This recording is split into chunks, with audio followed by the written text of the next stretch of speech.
Qu'est-ce qu'il a raté sur cette séquence pour vous, Joe Biden, finalement? Pour l'instant, il n'a rien raté, hein.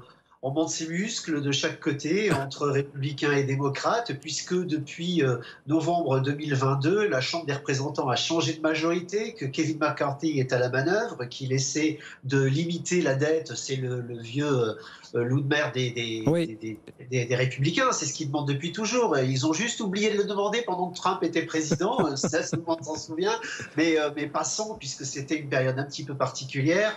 Et c'est vrai que de l'autre côté, Joe Biden, qui a bien conscience qu'il y a un problème avec la dette. D'ailleurs, il en a parlé à de nombreuses reprises. oui, mais on entendait tout à l'heure notre correspondant qui disait ça fait des mois qu'il fait l'autruche finalement sur ce dossier. Est-ce que c'est votre sentiment aussi, Jean-Éric? Oh non, moi ça me semble pas du tout être la Non. réalité. D'abord parce qu'il y a eu des mesures qui ont été prises pour baisser la dette aux États-Unis, pour essayer de limiter les dépenses. Et n'oublions pas que cette rupture de paiement, elle date de janvier déjà, hein. Si ça continue, c'est parce que justement il y a des mécanismes économiques qui sont mis en place par à la fois la Fed et le gouvernement américain pour essayer de dépenser moins.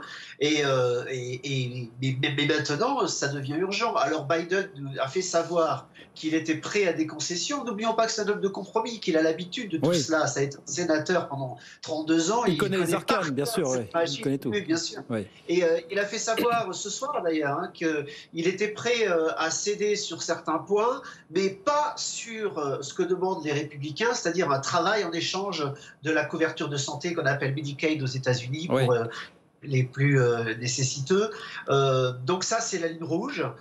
Les républicains ont bien compris qu'il ne cédera pas là-dessus, et d'ailleurs, ils mettent dans le package désormais, ils demandent le passage d'une loi sur la frontière et sur l'immigration. Vous voyez, chacun est dans ses Oui. marqueurs, et comme vous le disiez, c'est une habitude maintenant presque chaque année, en tout cas depuis 80 ans. C'est vrai Absolument. qu'on entend à chaque fois que ça va être compliqué. Notons que dans l'histoire, ça n'est jamais arrivé qu'il n'y ait Oui. pas d'accord. Ce serait quand même extraordinaire, même si un autre candidat à la présidentielle qui s'appelle Donald Trump, dont vous avez peut-être entendu parler, a fait savoir que ce serait une bonne idée de Oui. faire cette rupture cette fois-ci, parce qu'il pense que ça mettrait Biden en difficulté. Du côté de Biden, certains pensent que ce serait une bonne idée de le faire parce que ça mettrait les républicains Eh oui. à Eh oui. égalité. Et quand on regarde les sondages, les Américains disent 50-50. Donc en réalité, il faut faire très attention à ne pas jouer avec le feu. Bon.